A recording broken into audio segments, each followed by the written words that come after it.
Welcome to thefoundation.com. Today is January 23rd, 2024. I am your host, Sot L, Seeker of Truth L, Speaker of Truth L. This is current events. Is it the end of times for the LA Times? China's market crash and oh yes, more layoffs. More layoffs indeed. Let's jump into this dance. I know it's clickbait. First of all, make sure you check out welcome to thefoundation.com. At the very least, just, sign up for the email list, por favor. That's please in Spanish. I learned that. Proud of myself. Let's jump into this dance. What we got here? Los Angeles Times plunges into chaos as brutal layoffs loom and senior editors call it quits. CNN Business. It's not clickbait. The Los Angeles Times is in disarray. The Dr. Patrick Soon-Shiong owned newspaper, which houses the largest newsroom in the Western United States, has been thrown into a state of mayhem as severe layoffs loom and senior editorial leaders abruptly call it quits. Quote, I cannot overstate the level of chaos, end quote.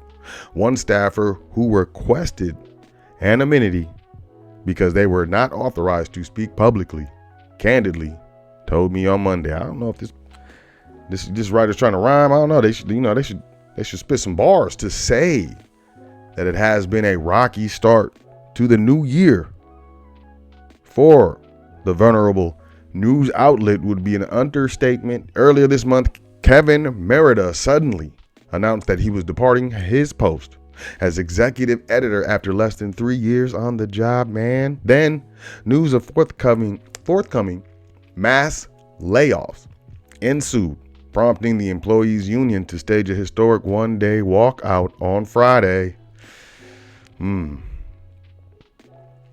The LAT's Meg James reported last week that management could slash upwards of 20% of the newsroom, or roughly 100 positions, with the looming layoffs, though a person familiar with the matter warned that it could ultimately end up being, quote, much worse, end quote, than that. I don't know. You can check out this. I'm trying to keep it short and sweet for y'all. I'm not, no disrespect. Jumping forward, CNN Business, the world is a mess and Wall Street is not paying attention. What happened? 2024 is less than a month old and the markets have already soared to new heights. The S&P 500 hit its first record high in more than 2 years last week, and the Dow Jones Industrial Average crossed the 38,000 level for the first time ever. And that was yesterday. Main Street is thriving too. U.S. economic data remains strong and inflation is trending down. It now seems possible that the Federal Reserve will begin cutting interest rates within the next few months and that a recession may be avoided. But geopolitical tensions are growing and Wall Street appears to be underestimating their potential impact on the global economy and markets.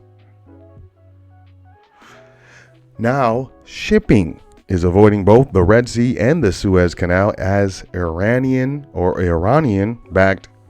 Houthi fighters attack vessels in Pakistan and Iran have both conducted strikes, and then it's going down.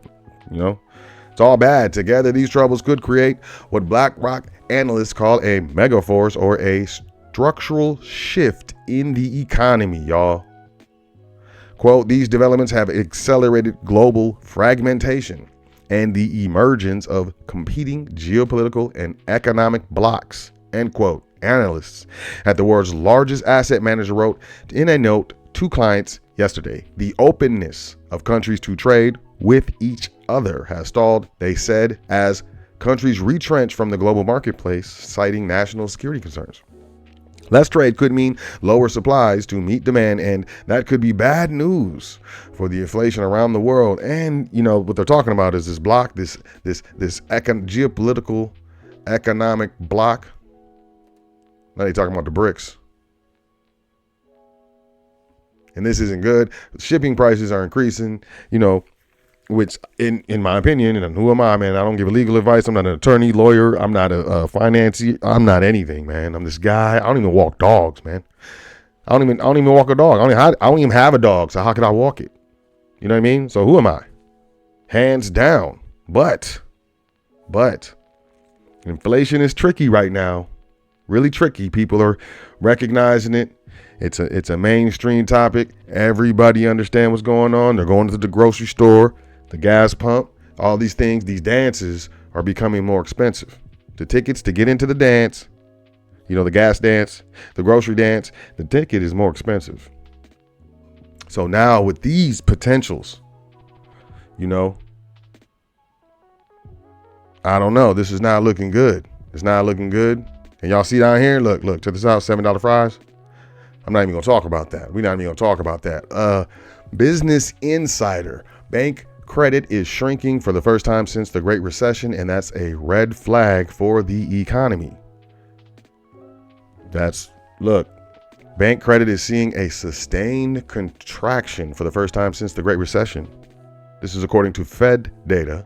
That means businesses are borrowing less as high interest rates chip away at confidence levels. The U.S. economy avoided a recession last year, but some Wall Street analysts and investors are still pessimistic. Is that good for the economy? Chinese stocks have lost $6 trillion in 3 years.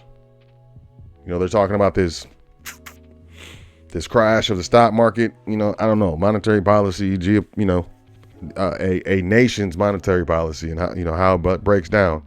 All I will say is this kind of echoes to me that this is not a localized event to the United States as far as what's going on with the economy and, blah, blah, blah. And, we're going to jump on some more. Look, anyway, CNBC, employers and workers are at odds over work-life balance. Here's who's winning. Employees are increasingly prioritizing work-life balance and flexibility in their careers. Now, half of workers are more interested in balance and belonging than climbing the career ladder. Oops. This is, if you look at this from a different perspective, and this is not a perspective that I feel like most people look at, and also, it's not a perspective that anyone wants to hear. But it's true. Perspective is in my opinion, it's much more powerful than perception. But check it out. Robots are cheap. Working long hours, being responsive, blending work and life is not anything to shy away from. End quote. This is what the CEO of Google wrote. Remember when we talked about this? We talked about this. Employees now have priorities. New research shows, and more time at the office is not one of them. While 56% of workers consider themselves to be ambitious, 40% are not focused on career progression at all. This is according to Randstad's latest Work Monitor, which surveyed 27,000 workers globally. Employees are more likely to consider work-life balance, flexible hours, and mental health support as more important. Listen, y'all, employees would quit rather than give up hybrid work. To that end, fewer want to spend any more time at the office than they already do. To that point, 37% of workers now say they would consider quitting their job if their employer asked them to spend more time in the office. And 39% said that working from home is non-negotiable. Randstad found. Quote, we saw a huge acceleration of the shift to hybrid work during the panorama, and people don't want to give this up. This is Sander van Noorden, Randstad. Y'all know I tried, right? And yet some employers continue to push return to office mandates. Citing productivity among other concerns, companies such as Amazon, Disney, Goldman Sachs, Microsoft, and Walmart recently revised their hybrid and remote work policies. And few organizations even threaten to fire workers who don't return to the office for a certain number of days. There's a growing gap in understanding between employers and talent. Yeah, that growing gap, check this out. Listen, from a perspective, I create robots. I create software. I have a contract, or I'm looking to bid for a contract to push my robots that work and do mundane tasks. This right here, 50% of workers consider themselves to be ambitious. 47% are not focused on career progression at all. That's a sales pitch for me. Look, this whole article is a sales pitch. 37% of workers now say they would consider quitting their job if their employer asked them to spend more time at the office. And 39% say that working from home is non-negotiable. This is a sales pitch for me if I sell robots or software to run robots. There's artificial intelligence that's creating software to run robots to run it. Listen, y'all. This is a sales pitch. Perspective is everything. Moving forward, Tencent, Riot Games lays off 11% of its staff globally. Treasury, listen, this is awkward. CNBC, Treasury yields retreat ahead of key economic data. CNBC, Treasury yields rise ahead of key data releases. Yo, hey, you tell me CNN Business, Venmo, and other payment app theft is skyrocketing. Manhattan DA warns. Listen, I'm going to tell y'all something. Y'all need to quit with this convenient stuff in your phones. These phones are supercomputers. Number one. Number two, they're really easy to steal. Number three, I know people personally who have been forced at gunpoint to put their passwords in their phones. And then they run off with your joke. Listen, you need to stop doing these banking apps in your phones. And if you do, you need to have it not save your passwords. You need to put your password in every time. You need to use a different password every time. I suggest you sign up for our Foundation magazine. We're going through cybersecurity right now. But listen, culprits range from savvy swindlers who trick their way into victims' locked phones to violent offenders who either drug their targets and then take advantage or bark out commands while threatening physical harm. The issue has gotten so out of hand in New York that Bragg, this is Alvin Bragg, who's a district attorney of Manhattan, sorry, I skipped some stuff, ADD, has sent a letter to the popular apps demanding that they put in more security measures, including lower transfer limits, additional password security, additional wait times for large transactions, and increased monitoring for unusual activity. Listen, y'all, you don't need this. You don't need all this extra. This stuff is not convenient. Listen, all that stuff. Lower your transfer limits, additional password security, additional wait times for large listen, you don't want this. Stop. Just stop. Protect yourself. Listen, stop putting your passwords. Stop you reusing the passwords and stop thinking that your phone is safe, because it is not. It's not. It's easy to snatch, put in the pocket, a bag, hide behind a newspaper on your chest. They're just going to keep locking down if, we don't start doing our own dance. CNBC, Netflix to stream WWE's Raw starting next year in its biggest jump into live entertainment. Look, it's turning into regular channels. They showing commercials now. They got wrestling now. Pretty soon they're going to start putting news on there. They do have news on there. It's turning back into what it used to be. Y'all watch out, because that's what's happening. Amazon wants to shape the future of car buying. Dealers are skepticism. The total addressable market for new and used car sales in the United States is estimated to be somewhere between $2.5 trillion and $3 trillion. This is according to the National Automobile Dealers Association. And e-commerce behemoth Amazon is attempting to do what insiders say no one has been able to do yet: bring a seamless online shopping experience to a complex and highly regulated industry. Last month, the company officially began its pilot program to allow a small number of Hyundai dealers to sell through the Amazon platform to employees only. The pilot is like others Amazon has undertaken before in the travel, grocery, and healthcare sectors. Automobiles are one of the products that are most requested among Amazon's 150 million or so prime customers. This is Jeff Dyke, president of Sonic Automotive, one of the largest publicly traded dealership groups in the country. About 25 to 30% of car buyers want to do some or all of their car buying process online. Do you? Maybe that's true. This is Chris Sutton. This is the vice president for automotive retail at JD Power. When you get to the small but growing segment of electric vehicle buyers, that number jumps to 40%.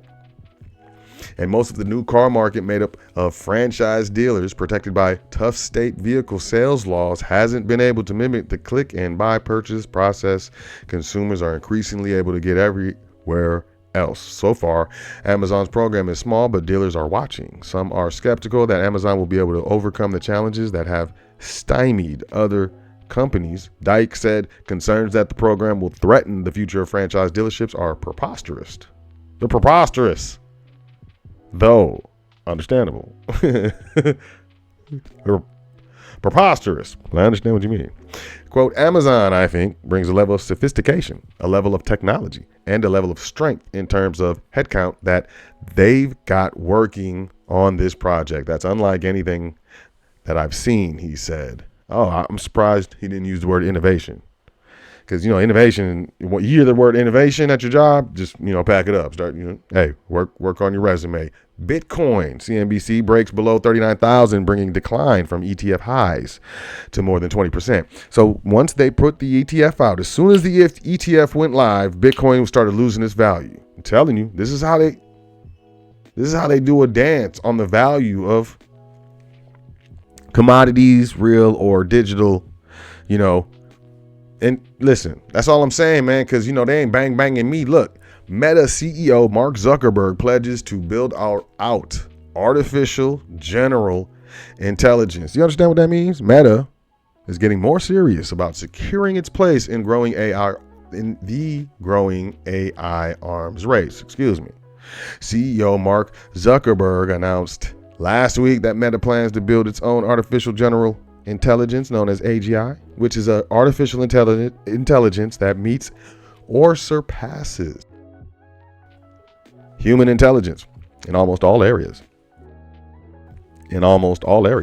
He said the company then plans to open it up to developers. In a video posted to Meta's social network, Zuckerberg said building the best AI for chatbots, creators, and businesses requires more advancement in AI across the board. Quote, it's become clearer that the next generation of services requires building full general intelligence, end quote.